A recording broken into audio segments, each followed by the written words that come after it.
Welcome, everyone, to The Deep Dive. Today, we're plunging into a film that, well, nearly a century later, still feels remarkably audacious. Charlie Chaplin's City Lights, released in 1931, right? So it landed smack in the middle of this huge shift in cinema, from silent pictures to talkies. Or to have massive change. But Chaplin, who is, the undisputed king of silent comedy, he made this profound artistic choice.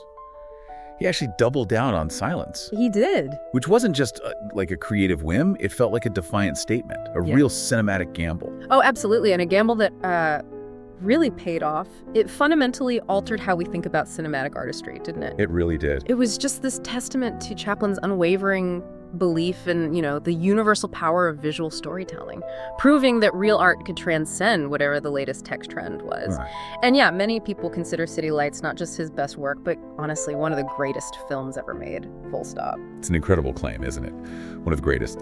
So I guess our central question for this deep dive is, how did a film that deliberately ignored the big new technology of its era, how did it not just succeed, but become this timeless masterpiece? Yeah, how did that happen? Let's try and unpack the brilliance behind City Lights.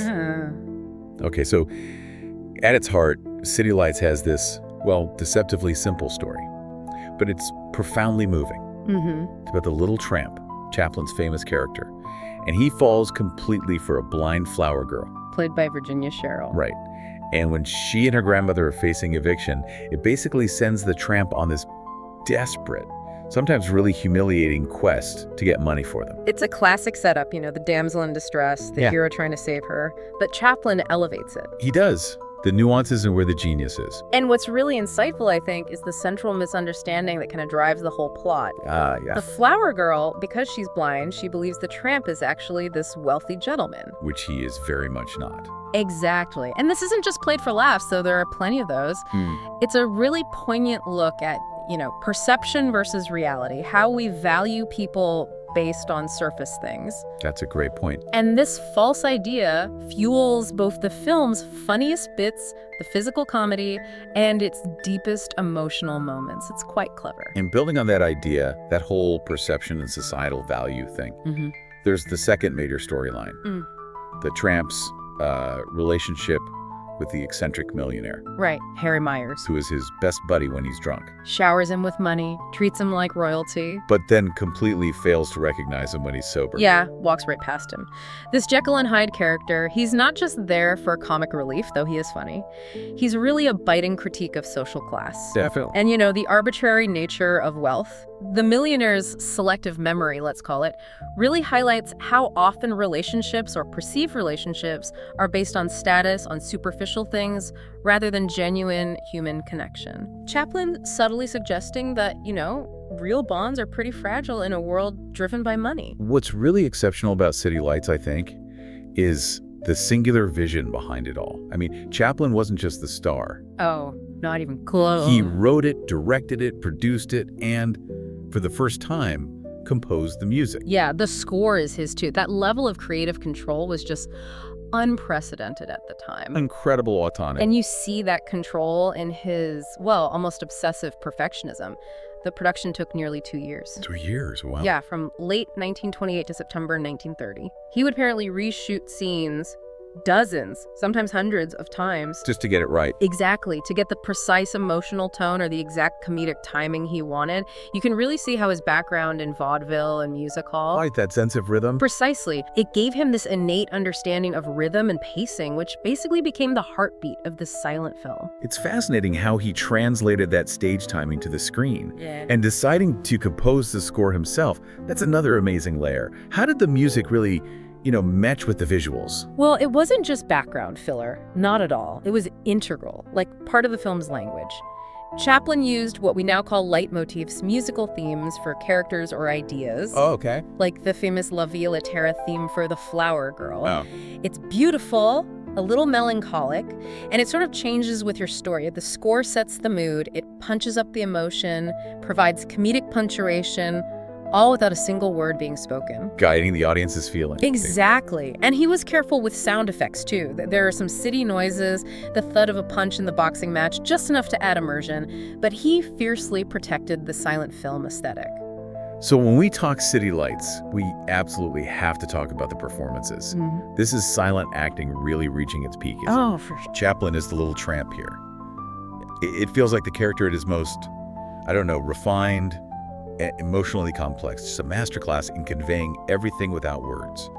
Gesture, expression, body language. And what's really striking, I find, is how the tramp, even with all the slapstick and the clumsiness, he never loses his dignity. No, he doesn't. Whether he's, stumbling around high society or getting pummeled in the boxing ring, there's this inner core, this resilience that makes him so relatable. Yeah, you laugh at him, but you also deeply feel for him. That's Chaplin's genius, isn't it? Blending that physical comedy with real humanity. And then there's Virginia Sherrill as the blind flower girl. Yeah. Amazing to think this was her film debut. Yeah, first film. And she gives such a vulnerable performance, but she's also got this independence about her. Playing a blind character convincingly, especially relying only on nonverbal cues, that's incredibly hard. It really is. And her performance is even more remarkable when you know about the tension behind the scenes. Yeah, she and Chaplin famously did not get along. Yeah. Apparently, he even fired her at one point, then had to rehire her because reshooting everything would have been too expensive. Wow, I didn't know that. Yeah.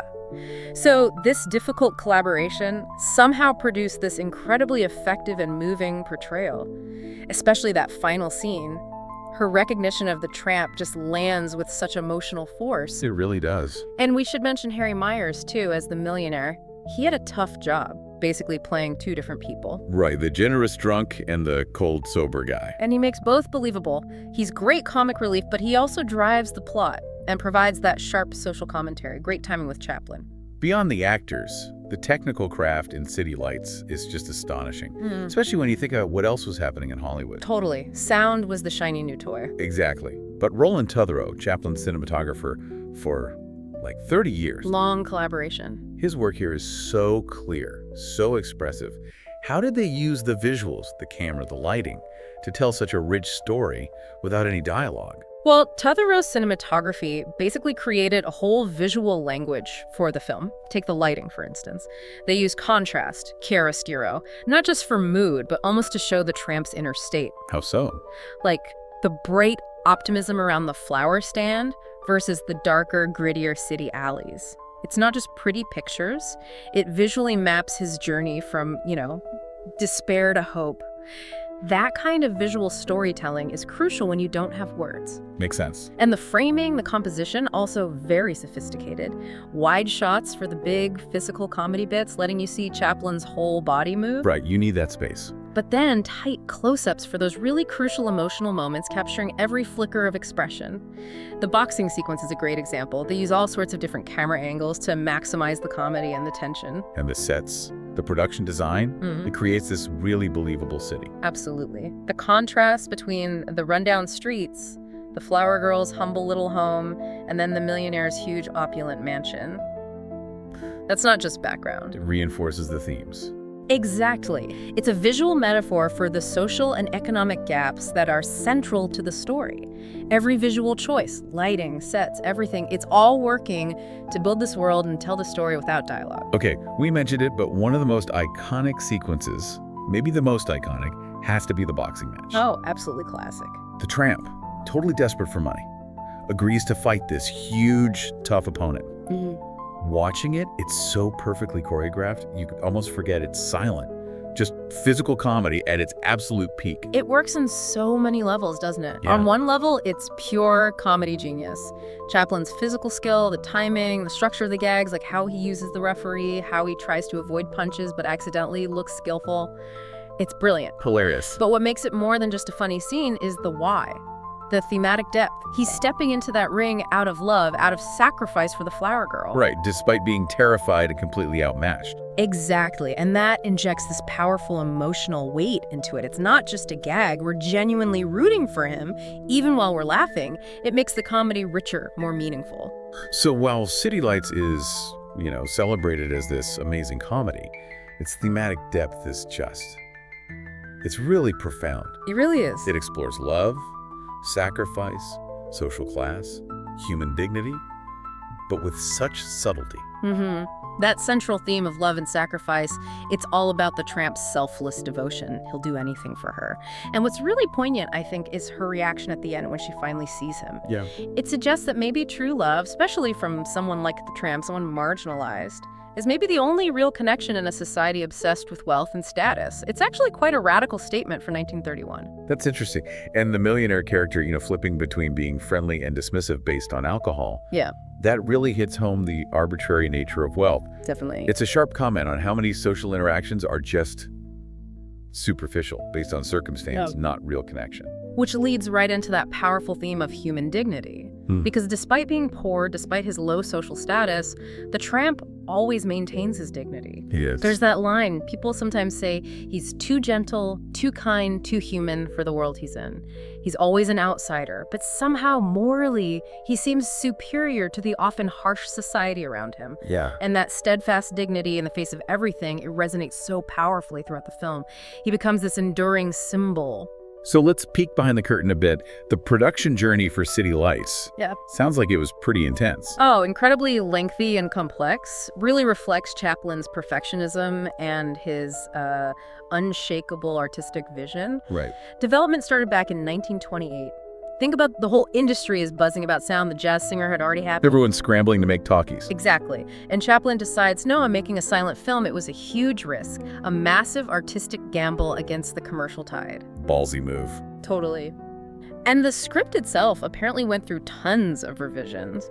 He was constantly tweaking, trying to get that perfect balance between the comedy and the drama, making sure those emotional moments would land without words. And casting, especially for the flower girl, that was tough too. Yeah, finding her was a challenge. He needed someone who could project innocence, vulnerability, but also that inner strength and independence. Led to a lot of screen tests before he settled on Virginia Sherrill. Who he then fought with. Yeah.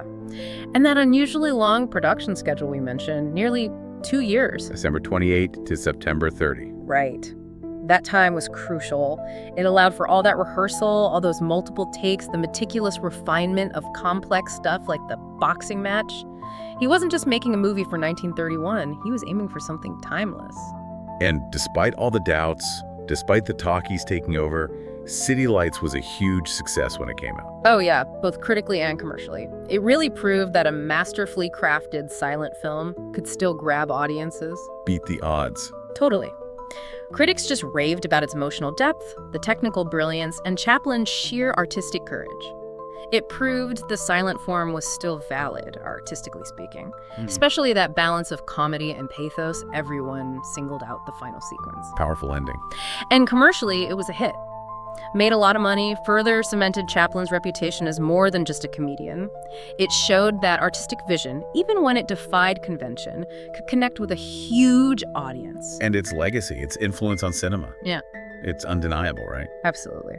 City Lights keeps inspiring filmmakers and actors. Its approach to physical comedy, emotional storytelling, the sheer power of visual narrative, it really encouraged experimentation. It showed that artistic vision could actually triumph over just commercial thinking or chasing the latest tech.